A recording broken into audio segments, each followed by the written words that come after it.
Okay, down ndị be anyị ebekwana nka nsị abịa n'ụbọchị tata. Obi adịrọ m mma na nke ikpeazụ obi adịrọ m mma because of ihe na-eme n'obodo. Obodo na-enye daw everywhere, the people na-eti mkpu na-eti mkpu, obodo adịrọ mma. Nwere asị kedu ndị akpọmasị akpọrọ ndị Igbo. Akpọmasị ya adịgo too much. Ọ dị too much taa. Onye ọbụla nọ na Naịjirịa na bụrụ onye Igbo akpọrọ onye Igbo asị. Ọ bụrụ ka chọrọ ka onye Igbo nọrọ, chọrọ ka onye Igbo dị. Majọ ndị Igbo bụ nsogbu obodo a. Ndị Igbo bụ na fuel gala ọnụ. Ndị Igbo bụ na nne adịrọ. Ndị Igbo bụ na ihe siri ike. Ndị Igbo bụ na oshi dị. Ndị Igbo bụ na kidnapper ju ebe niile. Ndị Igbo kọsụlụ ya.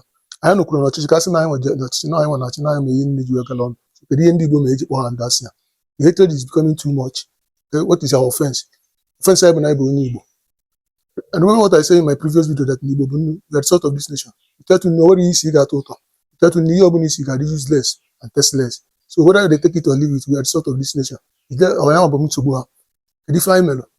Ibe na TikTok Igbo sikwa Igbo asịrọ, ibe na Igbo sikwa Igbo asịrọ, America now, Canada na ọ na-ewuzi okporo Igbo asị.